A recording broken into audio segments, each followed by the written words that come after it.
하나님의 말씀을 봉독하겠습니다. 하나님의 말씀은 마태복음 7장 1절로 5절까지의 말씀입니다. 신약성경 9페이지에 있습니다.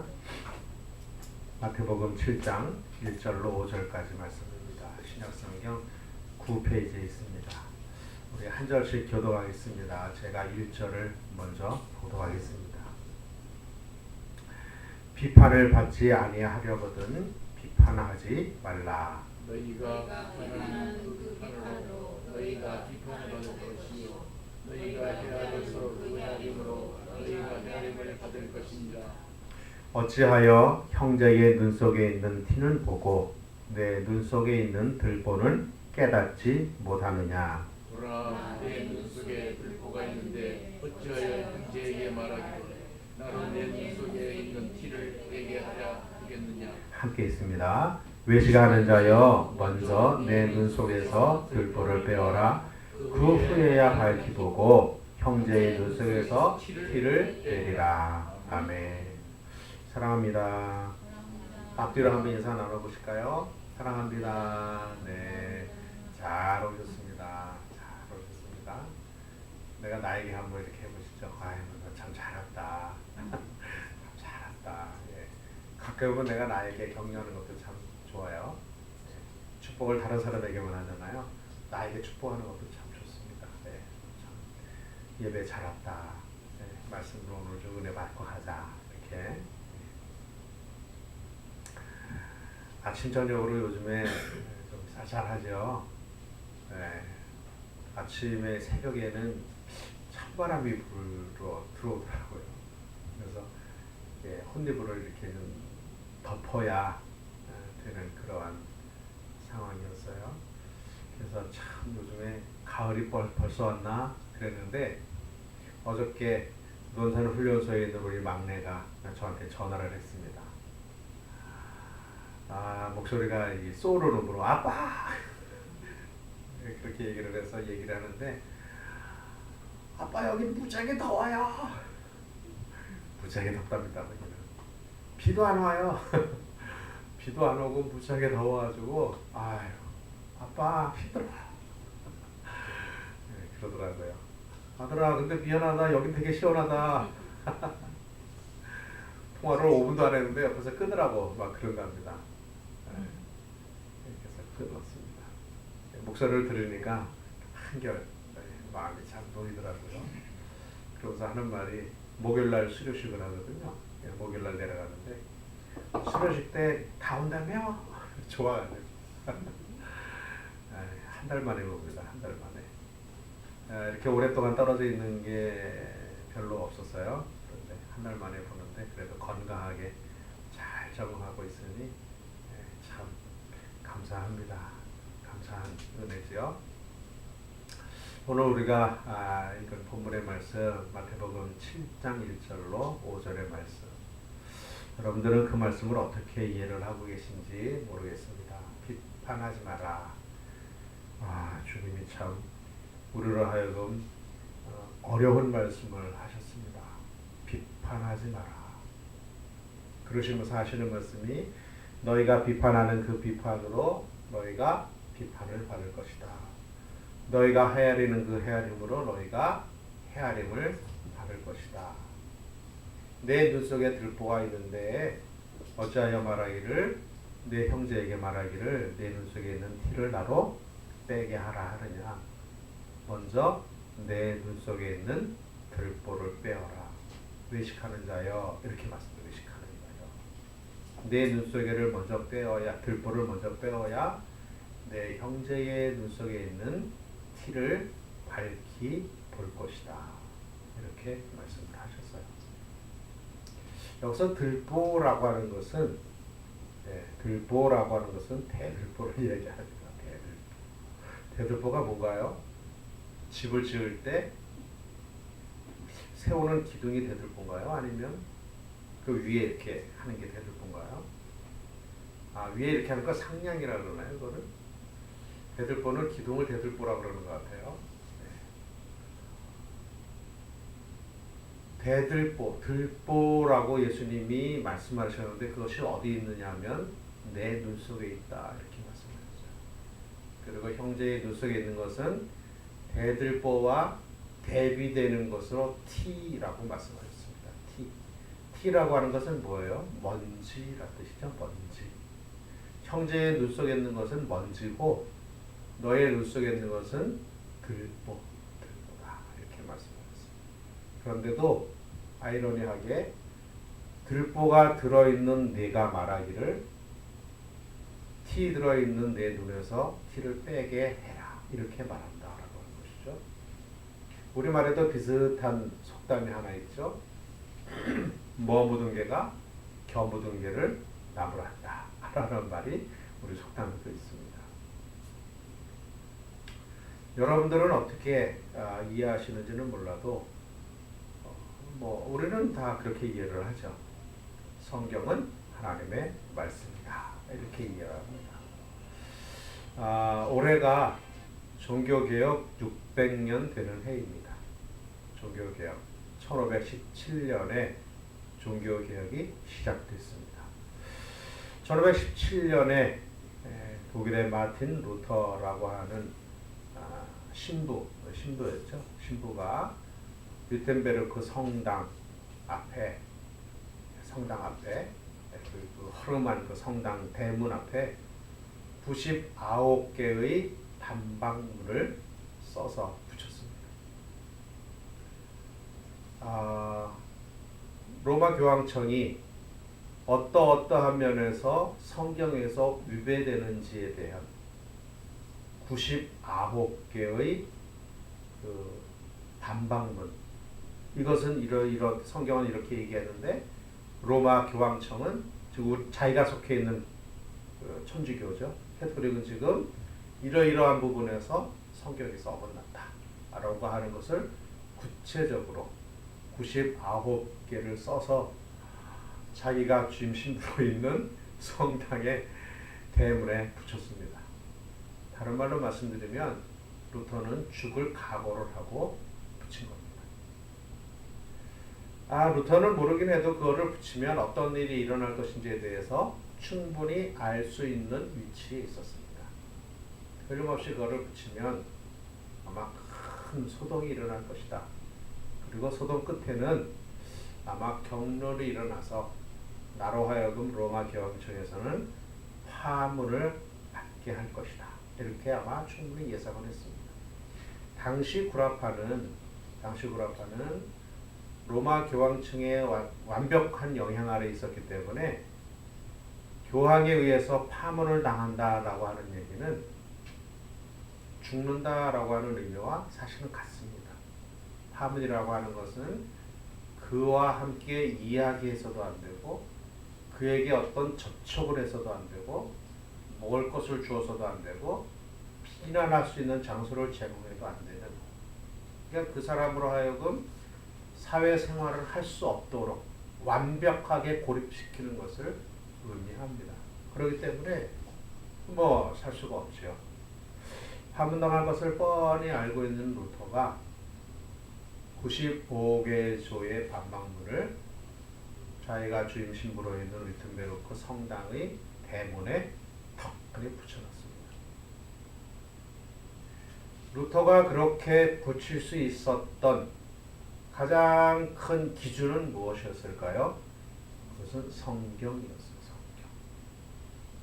성경을 기준으로 보니까 이러이러한 것들은 잘못됐다라고 하는 거죠. 이것은 이래서 잘못됐고 이것은 이래서 잘못됐고, 그러면서 생각하는 것이 뭐냐면 왜 이 성경을 라틴어로만 기록해서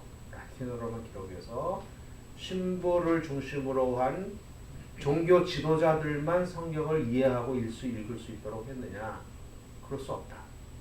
그래서 그때부터 루터는 그 라틴어로 된 성경을 독일어로 번역을 하기 시작을 했습니다. 독일어로 번역을 했고, 독일어로 번역한 것을 그 당시에 막 발명된 인쇄에 맡겨서 인쇄를 했습니다. 그래서 사람들에게 나눠주기 시작을 했습니다. 급격한 성경이 대중화되기 때문에 모르긴 해도 이 종교개혁이 성공하지 않았나 이런 생각을 해봅니다. 일사후퇴라고 하는 것이 있지요. 그것은 뭐냐면 1951년 1월 4일 날 서울이 6.25 전쟁 중에 다시 중공군에 의해서 북한군에 의해서 뺏긴 것을 이루는 말입니다. 그러니까 일사후퇴라고 하는 것은 단순히 그 서울을 뺏긴 것만 의미하는 것이 아니고 6.25 남침으로 인해서 이렇게 뺏겼다가 다시 인천 상륙 작전을 통해서 압록강과 두만강까지 갔었는데 중공군이 개입하는 바람에 그때부터 후퇴를 시작을 해서 끊임없이 후퇴를 시작을 해가지고 그때가 제가 기억하기로는 1950년 10월경으로 생각을 하는데 그때 압록강과 두만강까지 오느라 국군과 유엔군이 올라갔다가 거기서 중공군이 개입을 해서 그 장진호 전투라고 하는 그 위험한 전투에서 미군이 패하고 그래서 거기서부터 후퇴를 시작을 해가지고 끊임없이 밀려 내려왔어요.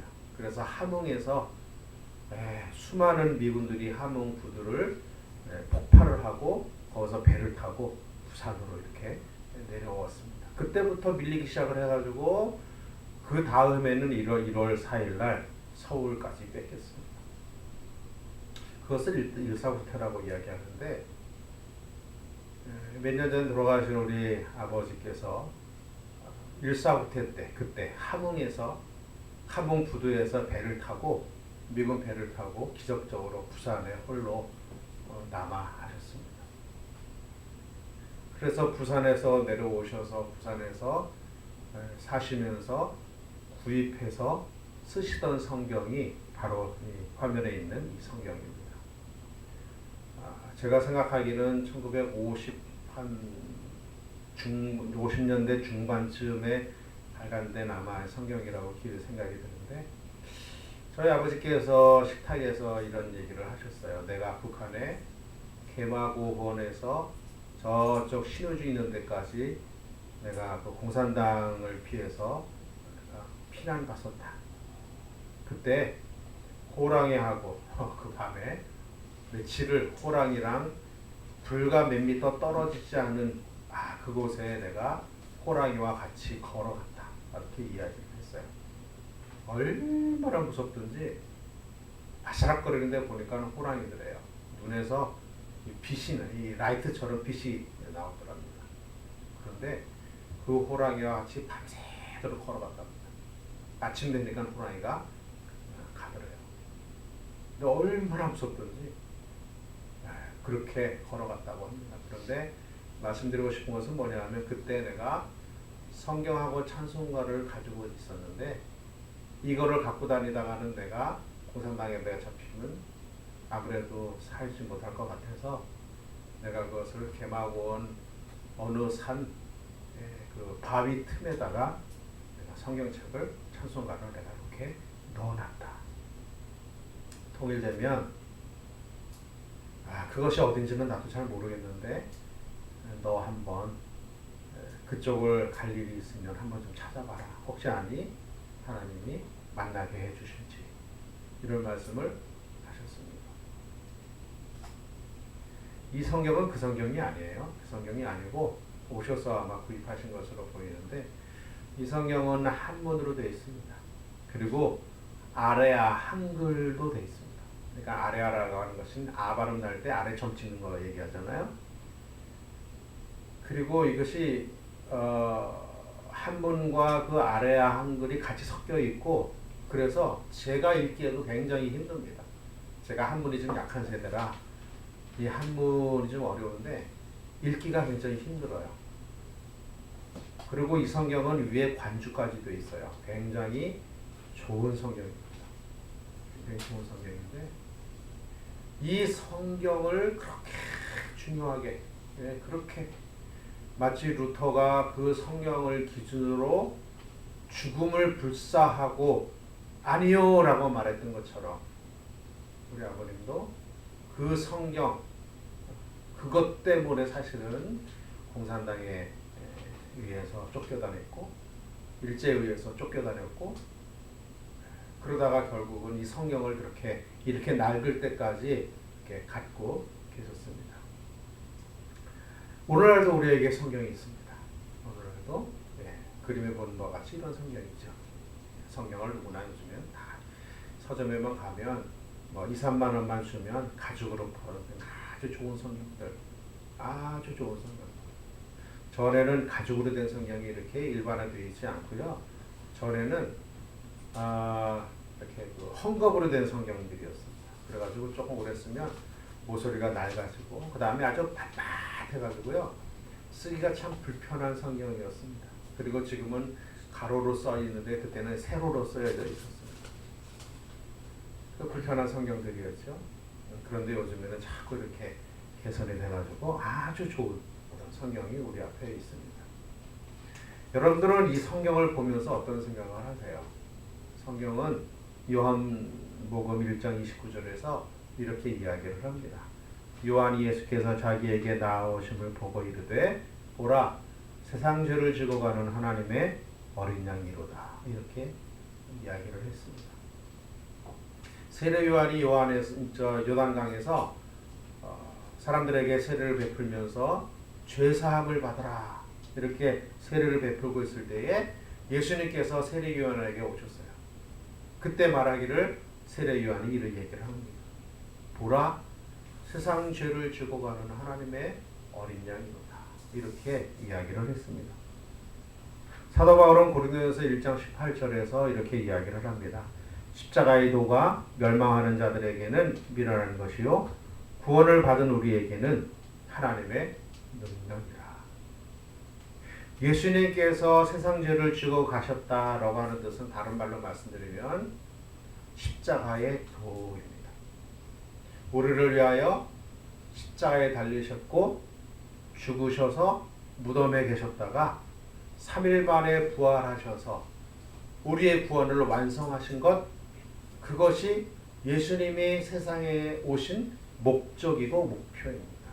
그거를 위해서 세상에 오셨어요. 그리고 그것을 기록한 것이 성경입니다.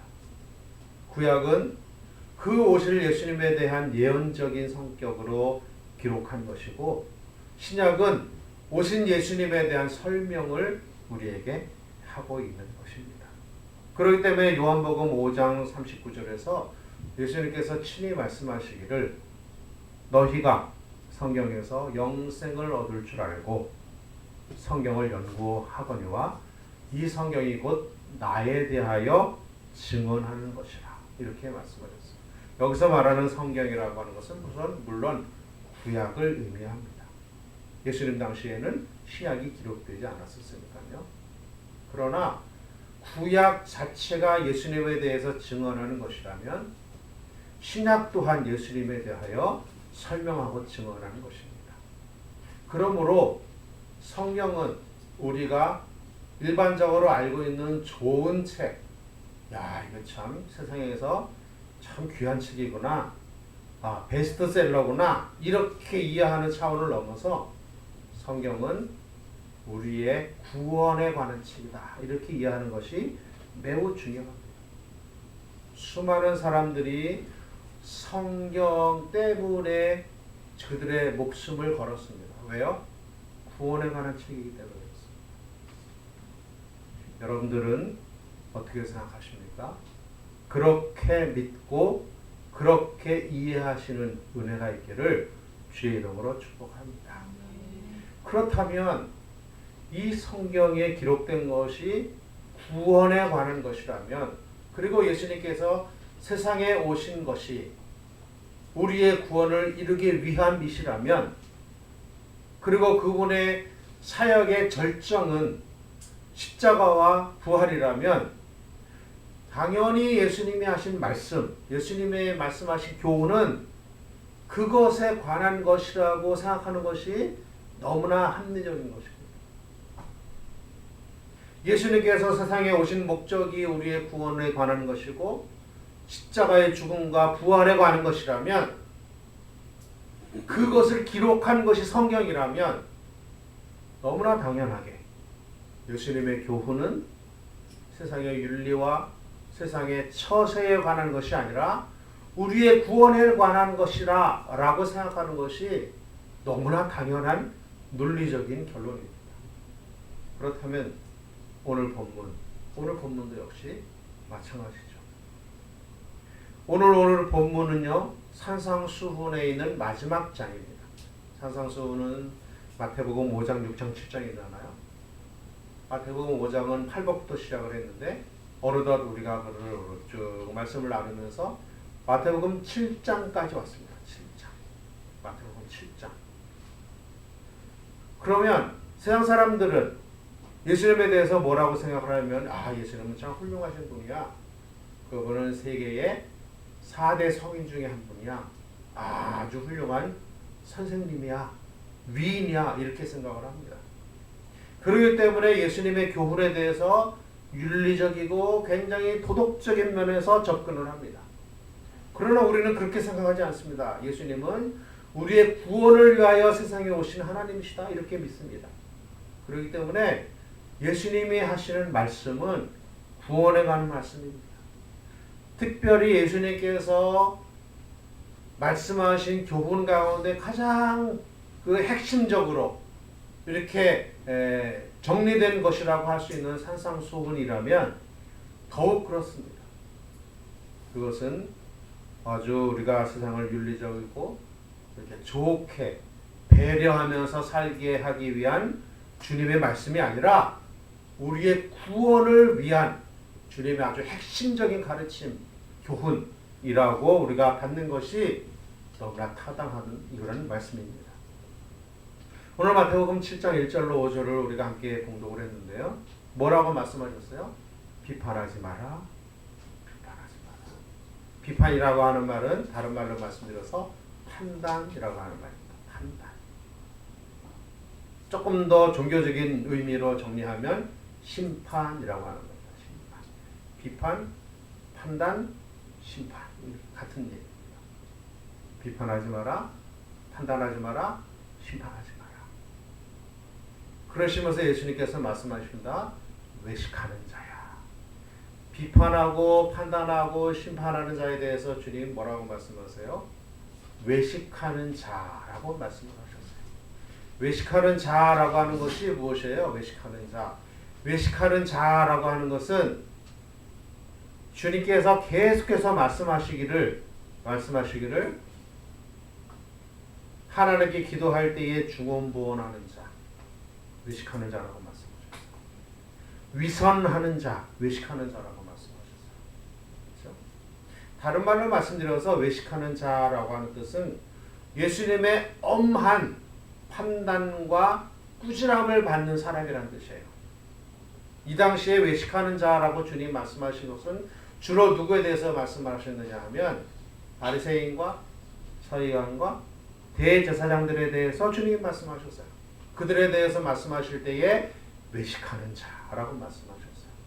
다른 말로 말씀드리면 좀 더 적극적인 면으로 말씀드리면 구원에 관해서 하나님 입장에서 볼 때 떠나 있는 사람, 그것을 외식하는 자라고 주님이 말씀을 하신 것입니다. 그러니까 다른 말로 말씀드리면 비판하는 사람, 판단하는 사람, 심판하는 사람은 엄밀하게 말하면, 엄중하게 말하면 구원에 관해서 떠나 있는 것이다. 이렇게 말씀하신 것이에요. 우리가 알고 있는 비판이라고 하는 것과는 조금 다르죠? 조금 다릅니다. 그러시면서 설명을 하시기를 내 눈 속에 있는 들보, 내 눈 속에 들보가 있는데 형제에게 있는 티를 보고, 눈 속에 있는 티를 보고 나로 그거 좀 빼게 해라 라고 말한다라고 하는 것이죠. 내 눈 속에 있는 들보를 먼저 빼어라. 그래야 내가 밝히 보고, 무엇으로 밝히 봅니까? 눈으로 밝히 보고, 눈으로 밝히 보고. 여기서 눈이라고 하는 것은, 밝히 보고라고 하는 뜻은 그것을 의미하는 것이 뭐냐면요, 그것은 우리가 회복되어져서, 말씀과 구원으로 회복되어져서 온전한 사람이 됨이라고 하는 뜻입니다. 내 눈이 밝으면 이라고 주님 말씀하셨는데요, 내 눈이 밝으면 이라고 하는 말씀은 내가 하나님의 은혜로 회복되어져서 온전해져서 라고 하는 말입니다. 즉 생명을 얻어서 라고 하는 뜻입니다. 그러므로 들보를 빼는 작업은 무슨 뜻이에요? 눈이 밝아지는 작업입니다. 즉 구원에 가까이 가는 것을 의미하는 것입니다. 내 눈에서 들보를 빼어야 밝히 보고 형제의 눈 속에 있는 티를 빼게 할 수 있다. 그러므로 내 눈 속에 있는 들보를 먼저 빼어라. 오늘 마태복음 7장 1절로 5절까지의 말씀의 결론은 뭐냐면요. 비판하지 말라가 결론이 아니에요. 내 눈 속에 있는 들보를 빼어라. 이것이 결론입니다. 내 눈 속에 있는 들보를 빼어라. 이것이 마태복음 7장 1절로 5절까지의 말씀의 결론입니다. 그러면 오늘 본문에서 말씀하시는 것 몇 가지를 좀 설명을 좀 구체적으로 나누겠습니다. 첫 번째, 비판은 심판자의 입장에 서는 것이다 라고 하는 뜻이에요. 비판은 심판자의 입장에 서는 것이다. 두 번째로, 내 눈 속에 있는 들보, 그것은 뭐냐면 너의 죄악이다 이런 뜻이에요. 두 번째로, 형제의 눈 속에 있는 티는 그것은 그 형제의 죄다 이런 뜻이에요. 네 번째로, 예수를 믿으면 너는 변한다. 무엇으로 변해요? 나의 죄악은 크게 보이고 형제의 죄악은 작게 보입니다. 예수를 받아서 은혜를 받으면 우리 인격이 변해요. 인격이 변하기 때문에 인격이 변하면 내 속에 있는 죄는 작은 것이지만 크게 보여서 그것을 애통해하고 힘들어하고 하나님 앞에 하나님 이것을 어떻게 해야 할까요? 라고 울부짖게 돼요. 예수를 믿으면 그렇게 됩니다. 근데 예수를 안 믿게 되면 죄에 대해서 무덤덤 그리고 본성이 내 속에서 일어나요. 다른 사람이 하는 조그마한 잘못이 크게 보이는 것이죠. 그래서 비판하게 되고 판단하게 되고 심판하게 되고. 조금 더 구체적으로 우리가 좀 나눠볼까요? 첫 번째, 비판은 심판자의 입장에 서는 것이다. 이게 굉장히 중요한 이야기입니다. 주님이 말씀하시기를 우리에게 비판하지 마라. 왜 그러셨을까요? 너는 비판할 수 있는 위치에 있지 않다라고 하는 것입니다. 여러분 이거를 반드시 기억하셔야 돼요. 우리는 비판자, 판단자, 심판자의 입장에 있지 않습니다. 심판자는 하나님이세요. 판단자는 하나님이세요. 우리는 그 판단하시는 분 앞에 서야 되는 사람들이에요. 우리는. 누구든지 그렇습니다. 누구든지 우리는 심판하는 자리에 서서 누군가를 심판할 수 있는 것이 아니고 우리는 심판하시는 분 앞에 서서 그분의 판단과 심판을 받아야 되는 사람이에요. 이것을 인정하는 것이 굉장히 중요합니다. 이것을 인정을 하면 비판하지 않게 됩니다. 여기서 말하는 주님 말씀하신 요 비판이라고 하는 것은요, 건전한 판단을 의미하는 것이 절대 아니에요. 여기서 주님 말씀하신 이 비판이라고 하는 것은 사람에 대한 인간성에 대한 것, 사람 자체에 대한 판단을 의미하는 것이에요.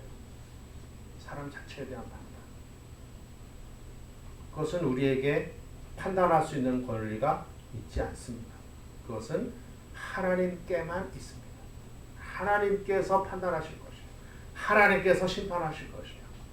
그의 믿음 간에, 선악 간에, 행위 간에 판단하실 분은 하나님이세요. 우리는 그것을 가지고 판단할 수 있는 위치에 있지 않습니다. 이것을 우리가 알고 믿는 것이 중요합니다. 우리는 언젠가 하나님의 심판대 앞에 설 것입니다. 세상의 사람 누구나 막론하고 심판하실 주님 앞에 서서 그 사람의 믿음으로 행악 간에 선악 간에 우리의 행함대로 심판을 하실 것입니다. 마태복음 24장 25장에 주님 그렇게 말씀하셨잖아요. 내 앞에 양과 염소가 설 것이다. 내 앞에 소자에게 선을 행한 사람과 소자에게 선을 행하지 않은 사람이 설 것이다. 주님 말씀하셨어요. 한 번 죽는 것은 사람에게 정하신 것이요. 그 후에는 심판이 있으리니 성경이 우리에게 말씀하고 있는 것입니다. 심판을 받아야 되는 위치에 우리가 있고요. 심판을 하실 위치에 우리는 있지 않습니다.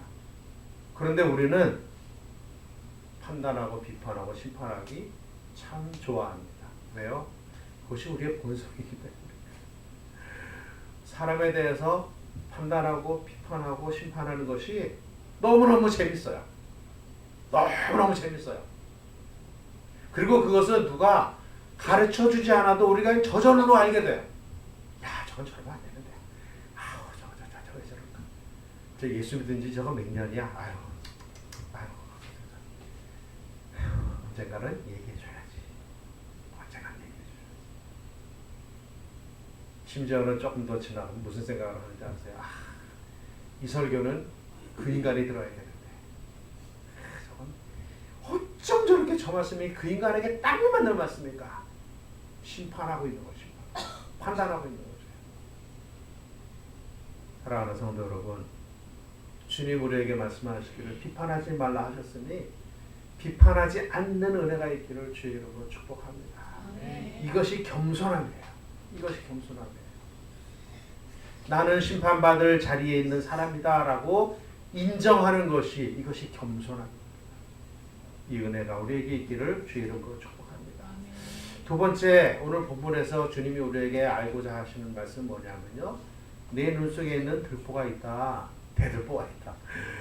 대들보가 들어. 근데 그것은 너의 죄악이다 이런 것이죠.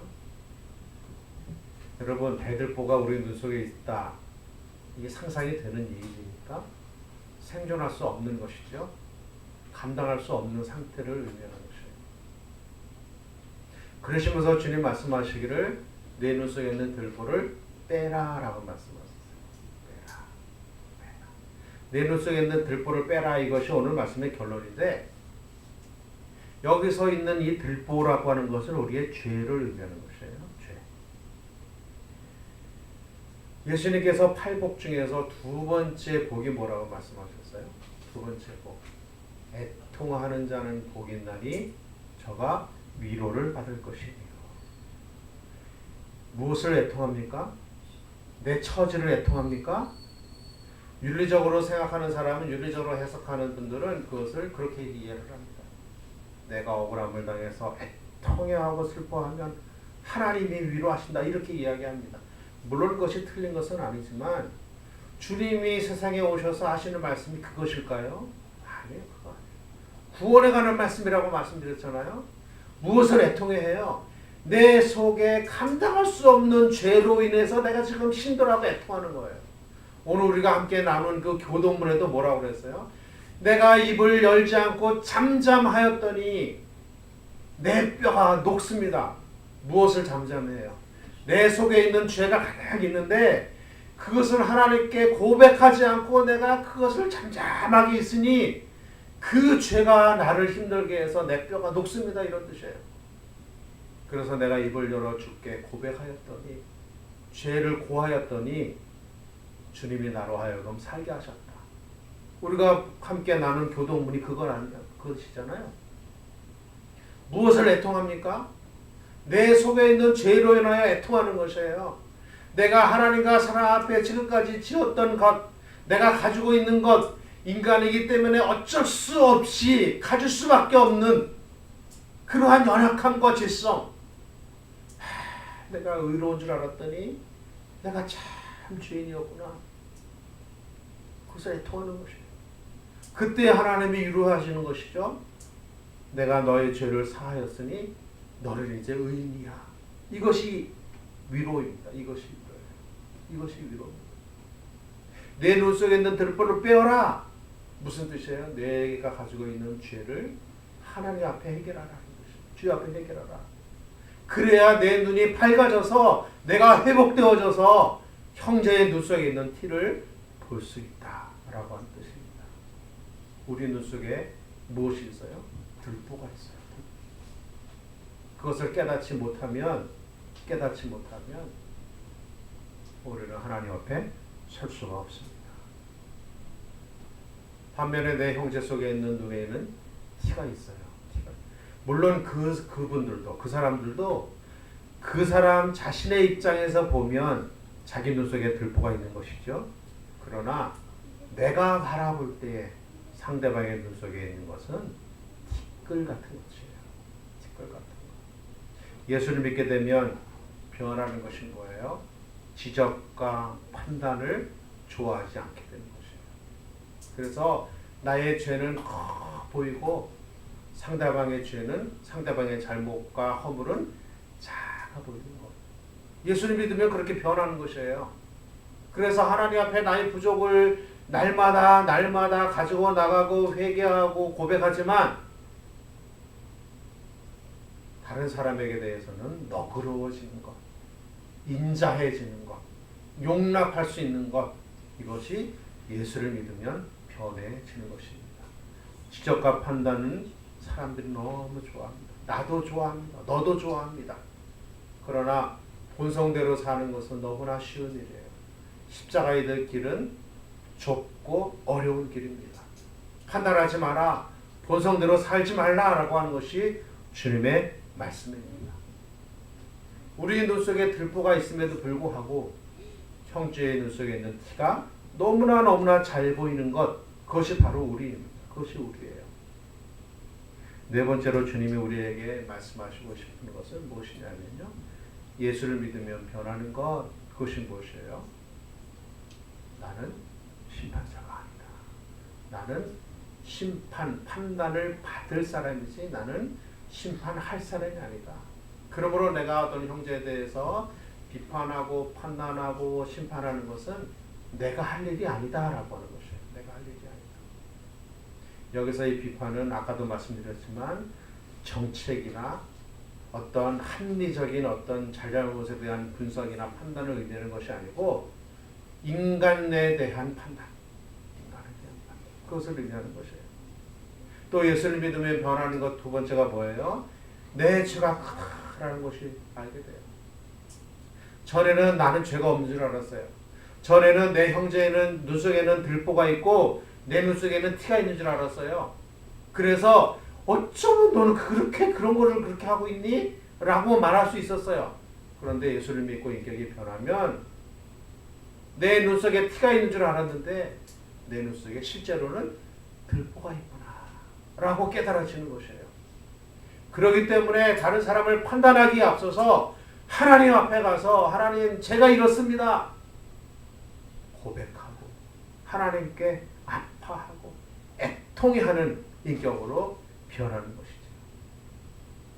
예수를 믿으면 변하는 것 세 번째, 너의 죄는 내가 판단하는 것이 아니다. 이렇게 인정하는 것이에요. 그래서 비록 내가 볼 때에는 아휴 좀 예수 믿는 사람이 저렇게 사냐, 아이고 예수를 10년 믿었다니 아직도 저 모양이냐, 아이고 조금 더 적극적으로 해석을 하면 예수를 그렇게 오래 믿으면 뭐하니, 너는 아직도 뭐 은혜도 체험 못하고 방언도 못하고 너는 아직도 그렇게 사니, 아이고 아니라는 거야. 아니라는 거야. 사랑하는 성도 여러분, 예수를 믿으면 해야 할 일이 있어요. 그것이 뭐냐면요, 내 눈 속에 있는 들보를 빼는 수고를 우리가 날마다 해야 돼요. 날마다 해요. 주님이 성만찬 때 제자들에게 이렇게 말씀하셨어요. 이 잔을 마셔라, 이 떡을 먹어라. 만찬을 다 마치신 주님께서 수건을 허리에 동이시고 대야에다가 물을 가지고 오셔서 베드로부터 시작을 해가지고 쭉 이렇게 발을 씻기 시작했어요. 베드로가 뭐라 그랬어요? 주님, 어떻게 주님이 나에게 발을 씻기십니까? 절대로 그럴 수 없습니다. 절대로 그럴 수 없습니다. 그때 주님 뭐라고 그랬어요? 내가 내 발을 씻기지 않으면 너 나하고 상관이 없다. 그때 그 성급한 앞서 나가는 베드로 이렇게 얘기합니다. 주님, 그렇다면 발뿐 아니라 머리부터 목욕을 시켜주십시오. 이렇게 얘기했어요.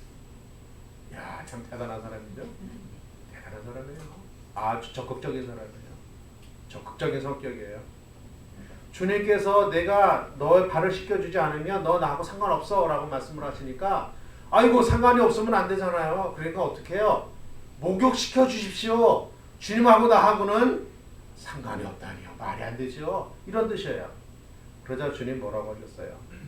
이미 목욕한 자에게는 다시 목욕할 필요 없고 발을 씻으면 된다. 무슨 말씀이세요? 여기서 말하는 목욕, 여기서 말하는 발 씻음 그것은요.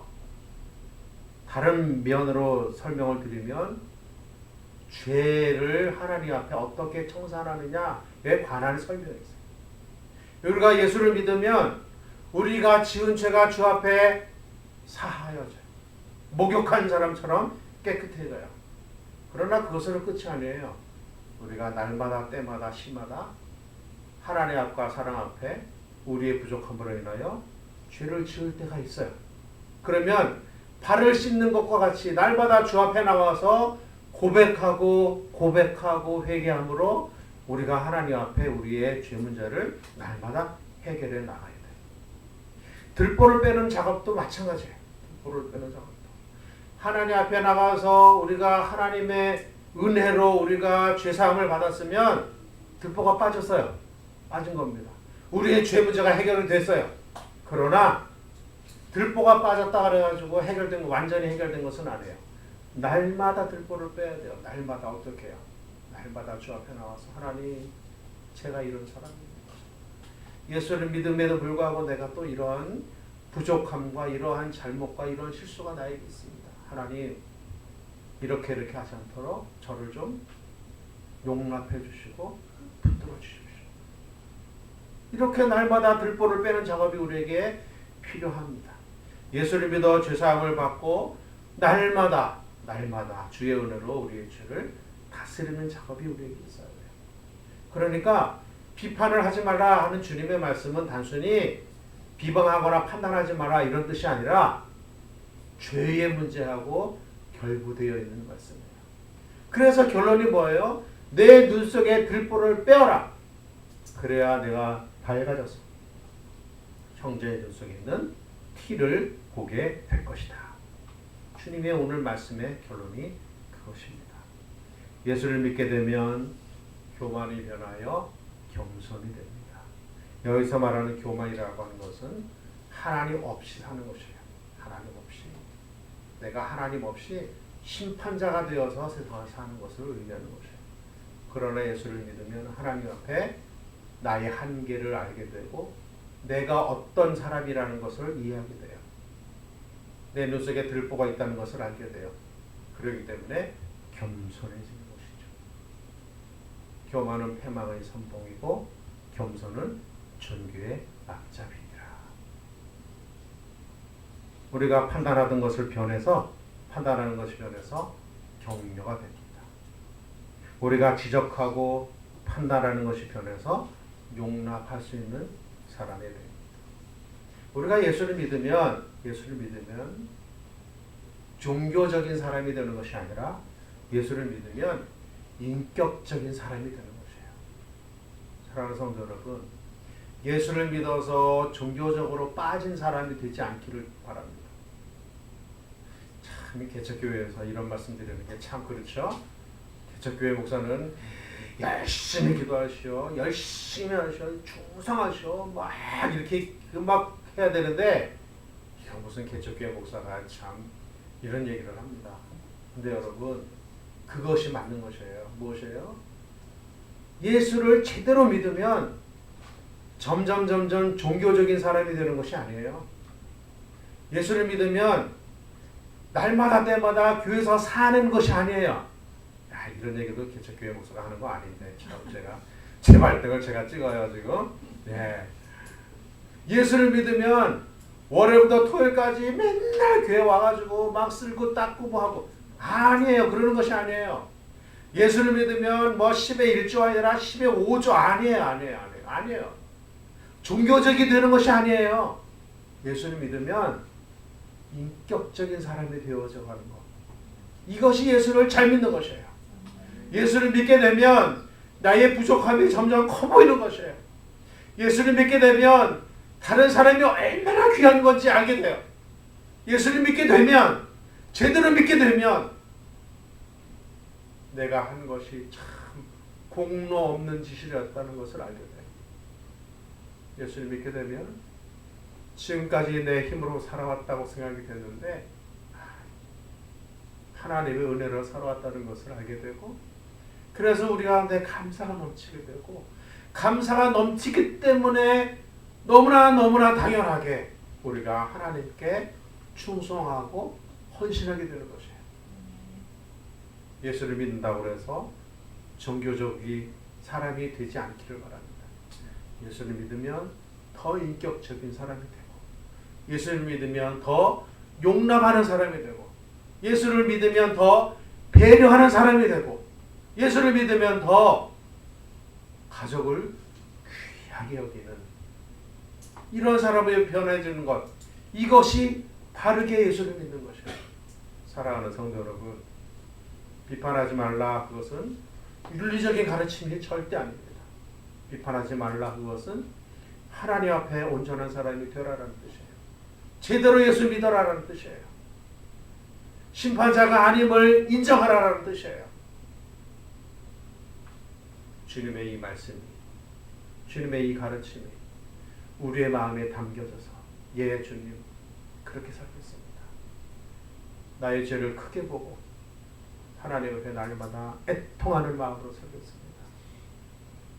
다른 사람을 용납하고 이해하고 배려하는 인격적인 사람으로 살겠습니다. 이렇게 손들고 작심하고 결심하고 그렇게 하나님께 나아가는 은혜가 있기를 주의 이름으로 간절히 축복합니다. 기도하겠습니다. 하나님 아버지, 말씀을 주셔서 감사합니다. 비판하지 않는 은혜가 우리에게 있게 하시고, 내 눈 속에 있는 들보를 빼는 은혜 있게 하시고, 예수를 제대로 믿어서 종교적인 사람이 되는 것 아니라 인격적인 사람이 되는 복을 누리게 하여 주시옵소서. 예수님의 이름으로 기도하옵나이다.